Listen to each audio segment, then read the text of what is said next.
একসময় বলিউডের অনস্ক্রিন জুটির মধ্যে অন্যতম ছিলেন অক্ষয় প্রিয়াঙ্কা। সিনেমায় তাদের রসায়ন বেশ মুগ্ধ করেছিল দর্শকদের।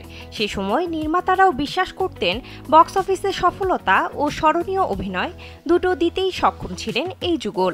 এখন প্রশ্ন হলো, তবে কেন আর একসঙ্গে কাজ করেন না এই সফল জুটি?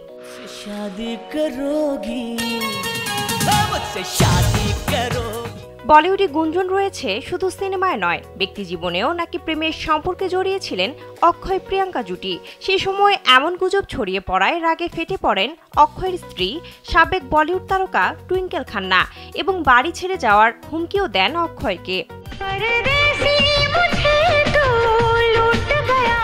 স্যান্ডেলিনা সো, রূপচর্চায় আভিজাত্য। ভারতীয় গণমাধ্যমকে দেওয়া এক সাক্ষাৎকারে নির্মাতা সুনীল দর্শন এ প্রসঙ্গে বলেন, অক্ষয়ের পরিবার এই গুজবগুলো নিয়ে অস্বস্তিতে ছিলেন। ফলে প্রিয়াঙ্কার সঙ্গে আর কাজ না করার সিদ্ধান্ত নেন এই অভিনেতা, যার ফলে তাদের একসঙ্গে কাজ কমে যায়।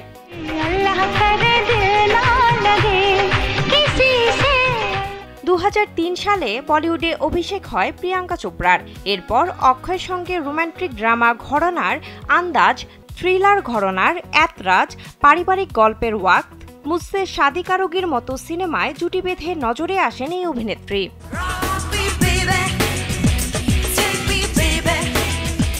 পরবর্তীতে তাদের প্রেমের গুঞ্জন ছড়িয়ে পড়ায় 2005 সালে সুনীল দর্শন পরিচালিত বারসাত সিনেমায় এই জুটিকে প্রস্তাব দেওয়া হলে তা ফিরিয়ে দেন খিলাড়ি খ্যাত এই তারকা।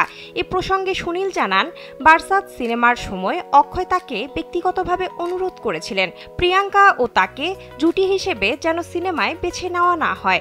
সর্বশেষ সেই সিনেমাটিতে আর অভিনয় করেননি অক্ষয়।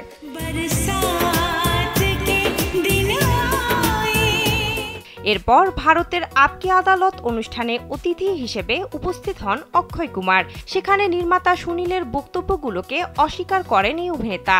তিনি জানান, প্রিয়াঙ্কার সঙ্গে তার কাজ করতে কোনো সমস্যা নেই, সঠিক সুযোগ আসলে আবারও প্রিয়াঙ্কার সঙ্গে কাজ করতে প্রস্তুত তিনি।